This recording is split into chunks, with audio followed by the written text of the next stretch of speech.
देखिए हमारा दल के बजाय आप चिंता जता रहा है कि राष्ट्रपति शासन में विकल्प है। उससे पूछताछ किया जा रहा है, बहुत सारे सुराग मिले हैं।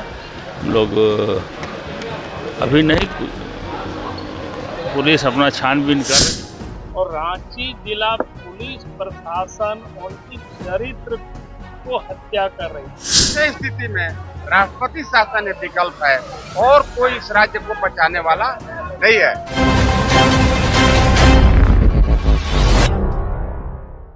के चौक पर दिन दहाड़े थाना से 100-125 मीटर की दूरी पर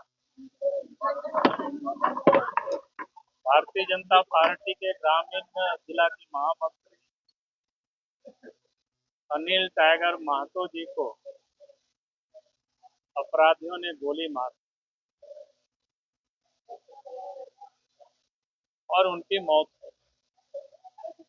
ये पहली घटना नहीं है रांची में या झारखंड में, लगातार अपराधियों के द्वारा ये हत्याएं हो रही।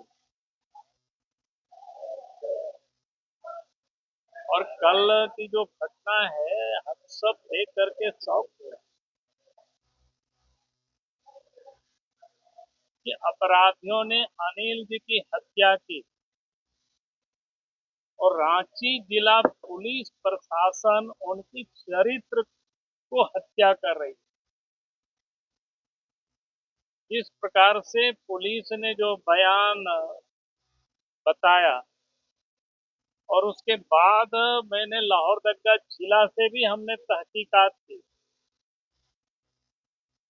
तो कहीं कोई दूर दूर का संबंध नहीं है।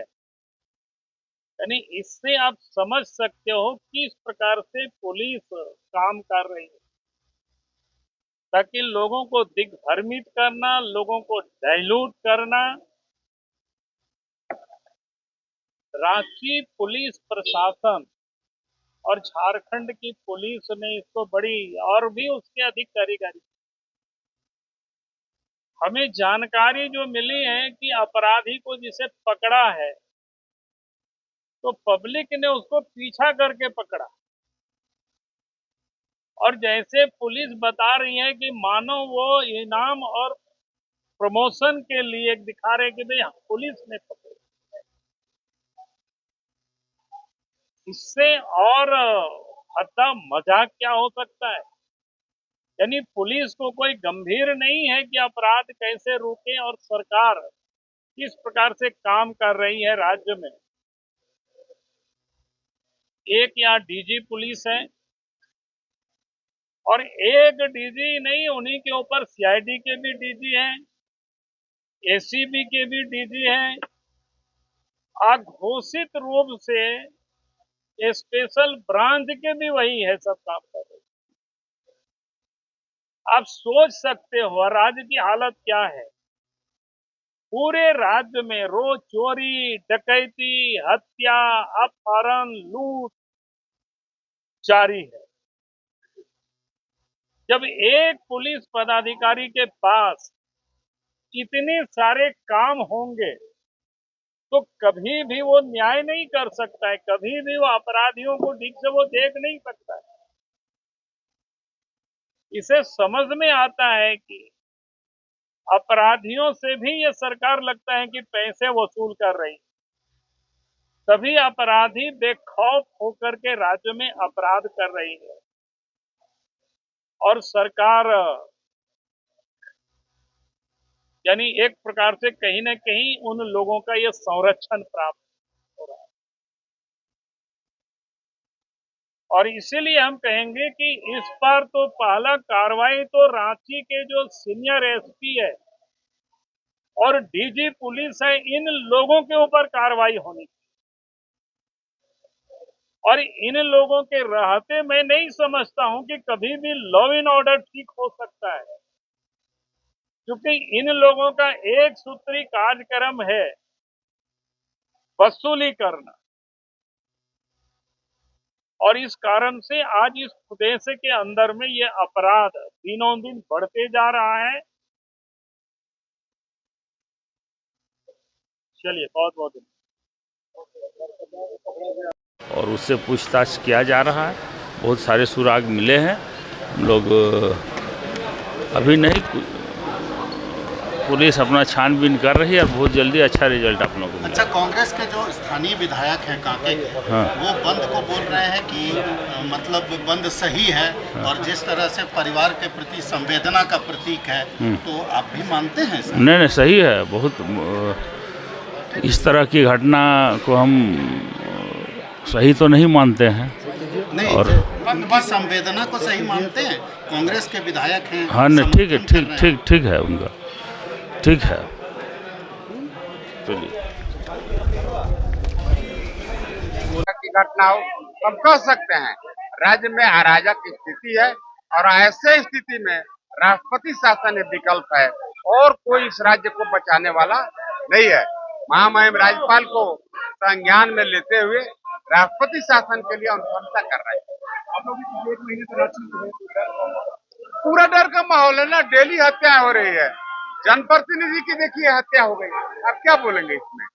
लोग अपने को असहज और असुरक्षित महसूस कर रहे हैं, इसके लिए राष्ट्रपति शासन ही विकल्प है। निश्चित तौर पर हम लोग राज्यपाल से मिलकर राष्ट्रपति शासन के लिए मांग करेंगे, सिफारिश करे राज्यपाल, यहाँ पर राष्ट्रपति शासन लगे। डीजीपी से मतलब आप बताइए ना, आप तो पत्रकार महोदय हैं, आप बताइए, एक दिन भी नागा जाता है, प्रत्येक दिन घटनाएं घट रही है और अपराधी बेखौफ है और पुलिस प्रशासन नकली आदमी को पकड़ करके कहता है कि मैं उद्भेदन कर दिया। असली क्रिमिनल को तो पकड़ नहीं पा रही है, गोली मार रही। रास्ता वही राष्ट्रपति शासन विकल्प है। कानून बना हुआ है कि जब अराजक स्थिति हो जाए, लॉ एंड ऑर्डर फेल हो जाए, आम आदमी भय के साए में जीने को मजबूर हो जाए और सहज महसूस करने लगे, तो राष्ट्रपति शासन एक विकल्प है। नहीं, लोकतांत्रिक व्यवस्था जब फेल हो जाए, लोकतांत्रिक व्यवस्था में डेली लोग को असहज महसूस करने लगे, भय के साए में जिएंगे, तो राष्ट्रपति शासन विकल्प है और कोई उपाय नहीं। जंगल राज की परिभाषा, जिस जंगल राज की परिभाषा ये यहाँ दे रहे हैं, उसी जंगल राज ने अपने नागरिकों के अधिकारों को संरक्षित किया है और भाजपा के चश्मे में गैर भाजपा शासित राज्यों में इनको कानून और व्यवस्था जंगल राज के तौर पर दिखती है। भाजपा शासित राज्यों का जंगल राज इनको नहीं दिखता है। बिहार में चुनाव के दरमियान लालू जी के जंगल राज की बात करने वाले लोग नीतीश सरकार के कार्यकाल के दौरान हुई घटनाओं और जंगल राज पर सवाल नहीं खड़ा करते हैं। तो ये दोहरे मानदंड, दोहरा चरित्र झारखंड की जनता भी देख रही है और निश्चित रूप से जनता भी तमाम बातों का मूल्यांकन करती है। स्वाभाविक तौर पर कानून का शासन सिर्फ कानून से नहीं होता है। इंसाफ पसंद नागरिक भी निश्चित रूप से कानून की मदद करते हैं और मैं धन्यवाद करना चाहूँगा झारखंड के इंसाफ पसंद नागरिकों को, जिन लोगों की पहल से, जिन लोगों के प्रयास से पुलिस तत्काल हमलावर को गिरफ्तार करने में कामयाब हुई। प्रक्रियागत चीज़ें हैं कि सीसीटीवी कैमरा क्यों बंद था, निश्चित रूप से इस मामले में जांच होगी और आगे इसके सुधारात्मक उपाय उठाए जाएंगे। और रह गया सवाल भारतीय जनता पार्टी का, तो राजनीतिक नाटकबाजी से झारखंड की जनता का ध्यान भटकाने का जो प्रयास कर रहे हैं, उस प्रयास में ये कामयाब नहीं होंगे, क्योंकि जनता भी इस बात को समझती है कि घटना के तुरंत बाद एक अपराधी को गिरफ्तार कर लिया गया है, दूसरे अपराधी की पहचान सुनिश्चित कर ली गई है और हम ये उम्मीद करते हैं कि बहुत कम दिनों के अंदर में वह अपराधी भी गिरफ्तार होगा और निश्चित रूप से अनिल टाइगर के परिवार को न्याय मिलेगा। ये कहा जा रहा है सीट में कोई सुरक्षित महसूस नहीं कर रहा है। अब क्या मांग रहेगा? देखिए, हमारा दल के बजाय आप चिंता जता रहा है कि राष्ट्रपति शासन विकल्प है।